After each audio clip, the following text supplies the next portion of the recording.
આજેથી આણંદમાં વરસાદી મોસમ ચાલુ થઈ ગયો.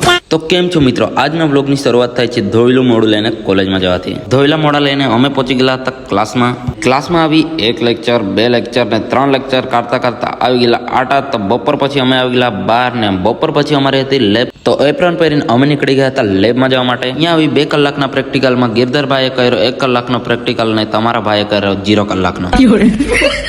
લેબ પતાવી અમે નીકળી આવ્યા કોલેજની બહાર ને બહાર આવી અમે નીકળી ગયા હવા ખાવા માટે. એટલે ગાડી પર ને એવું હોય તો આમ હવા મસ્ત લાગ્યા કરે. એટલે અમે આવી ગયેલા હતા હવે ડીમાર્ટ આવી ચંપલ જોયા પણ ચંપલ લીધા નહીં. પોપકોર્ન જોયા એટલે ચલો ખાઈ લીધા.